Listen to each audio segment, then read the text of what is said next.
All right, so I have two Hondas. I have a Civic, a 2022 Honda Civic Sport, and I have a CRV 2018. For the CRV, I'm paying $999 a month. For the Civic, I'm paying $862 a month. The APRs on both cars each are 24.97, and the other one is 24.60. Now, that's killing. What do you mean it's killing you? I wonder why. A 25% interest rate. It's wild, guys. It's diabolical. It's crazy. That don't make no sense. But if you guys haven't been noticing, things are getting tougher and tougher and tougher. We're in a different era. Get over it. Whoa! One of the things I've been telling people over and over and over again is prepare, prepare, prepare. Because guess what is happening now? All of a sudden, everybody's running to the door to get their car refinanced. Now everybody's running to the door saying, hey, take my car back that I overpaid for. You got a loan through the Gambino family, and now you're like, now that the economy's going down, layoffs are happening, and the government is shut down. Well, we're going to get into it, guys. My name is Orlando, guys. Welcome to the channel, guys. Make sure you hit that like and subscribe button. It really does help out the channel. Also, too, I have a newsletter. You know what I'm about to say. It's free. How can you be free? Also, too, guys, if you need any type of financing that deals with commercial properties or investment properties, I am your guy. I've been a lender for almost 20 years, and I can assist you with that. That information is in the pinned comment in the description. Americans are falling behind on their car payments. Delinquency rates in subprime auto loans are at records. Now, the question is did we know this was coming? We did know this was coming, guys. So this isn't a surprise. One of the cylinders in the U.S. economy engine is causing some sputtering. Since the pandemic, buyers on auto dealer lots have encountered surging sticker prices, smaller incentives from automakers to lessen the blow. To afford an automobile, more customers, especially lower income families, have resorted to buying used cars and taking out longer loans. Now, we talked about this earlier, guys, and one of the things that I had said, especially with the Teslas, Tesla was offering 7-year loans. Wait, what? Now, I know what you guys are saying. Orlando, no way, no way. Yes way. I've got him. And here's the thing. They were thinking about doing 10. Oh, come on! This is the easiest way to sell our vehicles, making the payments as low as possible so they can trick you into buying an overpriced car. Excellent. Now more falling behind on loans, struggling to afford payments as wages stagnate and unemployment ticks higher. See, this is the reason why I said prepare. I said prepare, prepare, prepare. But I know some of you guys in the back are like, Orlando, we don't believe you. There's no way people were this naive to buy a car that they did think that was going to depreciate and then also realize that their car payments are too high. I gotcha. I can't believe this. So this weekend, I had my vehicle appraised. I owe a little over $57,000 and I pay $1,100 a month. And when I purchased this vehicle, I paid over I don't know, 72, 73,000, maybe even 78. We put 10,000 down. And at that time, I did have it custom built. At that time, we were in a different financial state. So that's why I purchased it. And now that I am doing, or we are doing everything we can to get this debt paid off as soon as possible, just to be, a little bit more comfortable, I am wanting to trade it in because now I know that paying $1,100 a month for a vehicle is absolutely insane. This is a good time for Orlando University. This is going to be interactive, guys. We're going to follow this story all the way to the end, but I need you guys to understand, to read in between the lines, because at this university, we're going to learn from other people's mistakes. When the lady says we were in a different financial state, what is she talking about? She's talking about the pandemic time where everybody had tons of money. See, she is saying that they were flush with cash then. There was no need to budget because why budget when money is falling from the sky? That's what she said, guys. And then at the end of the video, she says, paying $1,100 she found out was ridiculous. What made her find out? What made her find out? If you said the economy, if you said layoffs, if you said all of those things, you're right. And then we're gonna do a bonus question, guys. Let me ask you this question. Should it be a surprise that a car loses its value when you drive it off the lot? It depreciates. She's shocked. Should you be shocked if this happens? If you said no, good job. Good job. So anyways, this weekend I had it appraised because I'm like, I'm going to go ahead and trade it in and at least cut my payments in half. And they appraised it at like $40,000.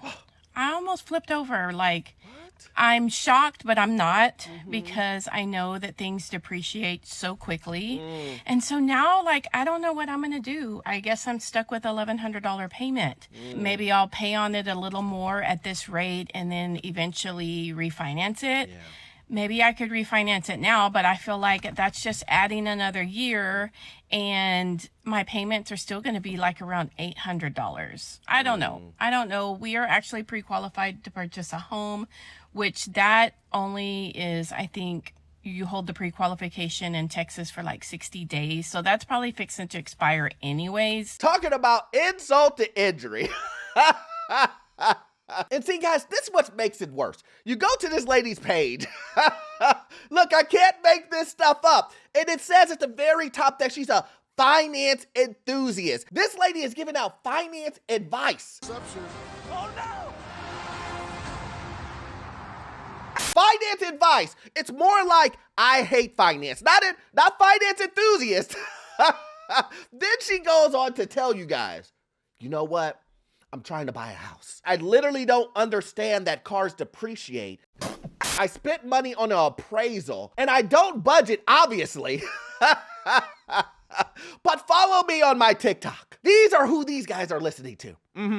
Yeah, they're listening to these guys. We saw the first clip. You're gonna get a high interest rate. High interest rate.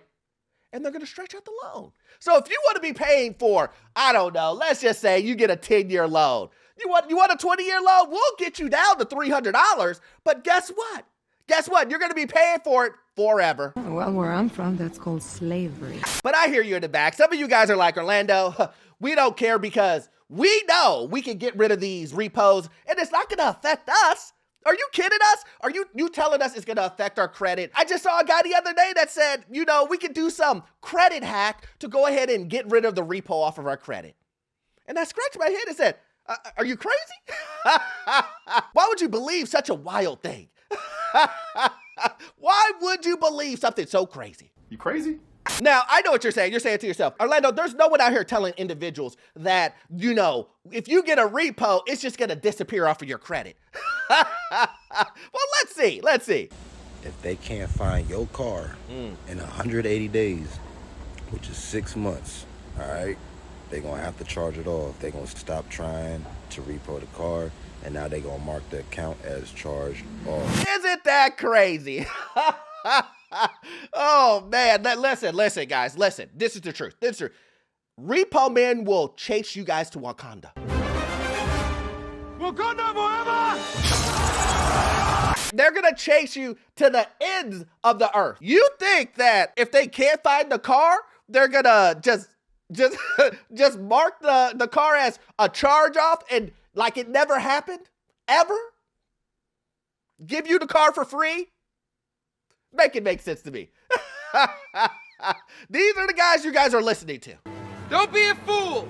And not only do I want to include that it's been very bad for the individuals who have made horrible decisions, buying expensive cars that they can't afford, and now are complaining that their cars are getting repoed, are complaining that their credit is getting damaged, complaining that I can't buy a house anymore. Don't care, still don't care. And to be honest, it's all because of preparation. You didn't try to save any money. You were trying to impress someone else, right? All of these things. But guys, listen, I just want to add this portion in there. It's just not them. The lenders, the banks that lent the money to these individuals are now hurting. These same banks are going bankrupt. They're saying, guess what? Yeah, we made bad loans. We pre-qualified individuals who couldn't afford it. Yeah, and these individuals aren't making payments anymore, and we have to claim bankruptcy. Wow. You don't believe me. So let's go ahead and watch what a car dealer is saying about this. So we've seen cracks in the car market over the last year, but now they're becoming massive holes. See, here on my car dealership, I'm having cars that are $3,500 and $2,500 that I'm having a hard time selling right now.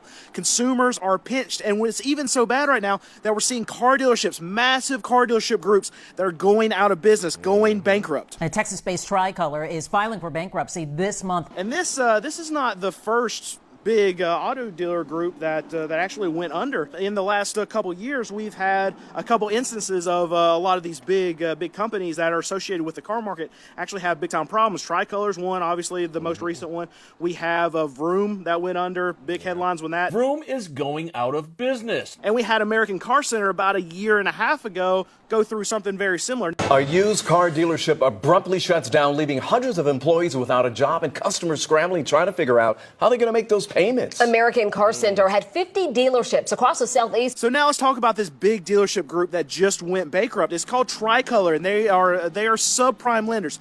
You think of like a massive buy here, pay here dealership, someone like CarMax, Carvana, a dealership that actually holds its own notes, writes its own loans, or you think about small buy here, pay here dealerships on the side of the road, on the side of the highway that have $9.95 down.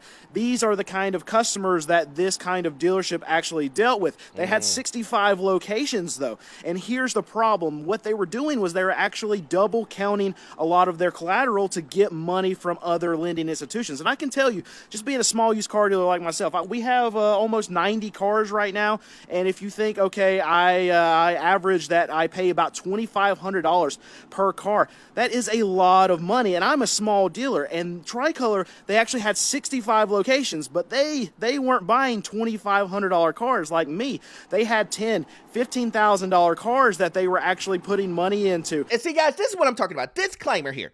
I don't want anyone to lose their car. I don't want anyone to lose their car. You cannot go through and believe, I'm not going to budget, I'm not going to save, I'm not going to care about my credit, and then wonder why you're getting surprised with a 25% interest rate. Awkward. So awkward. While you are buying a car you can't afford that is $60,000, $70,000, $80,000, $90,000. And you're up to $2,000 a month payments. And you're wondering why you're struggling. My point of my videos is so that people can learn from the mistakes of others. If you see in front of your face someone saying, I made a mistake having a $1,500 car note, or you know what? I went ahead and bought that Hellcat and BMW that I couldn't afford just to make people that I don't care about happy. You weird, buddy. Maybe you won't do it. Maybe you'll think to yourself, you know what? That math don't make sense. You know what? I could probably get that later when I can afford it. So I try to show you not only my perspective and my opinion, my commentary, but I try to show you others so that you can be like, okay, there's multiple people saying this. And so here we are. Vehicle prices over time. Let's do a 5-year chart. Obviously 2022, we had a little slight depression, then boom. So vehicle prices are technically normalized since 2023-ish, so we've been kind of riding that wave. But if we look at it from a 1-year perspective, vehicle prices are getting more expensive. We peaked in February. Obviously, the tariff news kind of scared everybody. Things got a little bit cheaper. Now they're on the rise again. And I tell people all the time, when buying a car, it is a depreciating asset, just like anything else. Yes, there are some things that may hold their value, may be an investment, but 9 times out of 10, you don't have the liquidity and the capital to go buy that $50,000 Rolex that's going to appreciate to 100K in 10 years. 9 times out of 10, you're going to get into one of these things that look good, feel good for you because it's something new, because you want to uphold an image that may not necessarily be something that you can potentially maintain, or understand that it's going to hurt you more than help you. Guys, at the end of the day, it's going to get worse before it gets better. I say this every single time. This year is going to be a bumpy year. Should you be buying a car? Probably not. Probably not. With the government shutdown, with the layoffs happening, with inflation continuing to rise, and the uncertainty that we have for the rest of this year, maybe hold off on big purchases. Maybe that is the key. But listen, I understand that some people will still have to make those big purchases. Maybe you do have to buy a car, but do your research. Make sure that you budget. Make sure you figure out, can I really afford this? And here's the thing, should you be maxing out what you can actually pay monthly? Because this is what kills me. Someone will say to me, I can afford a $800 payment. What does that really mean? What does that really mean? Normally, and this is the honest truth, they mean that's their max. That's their max.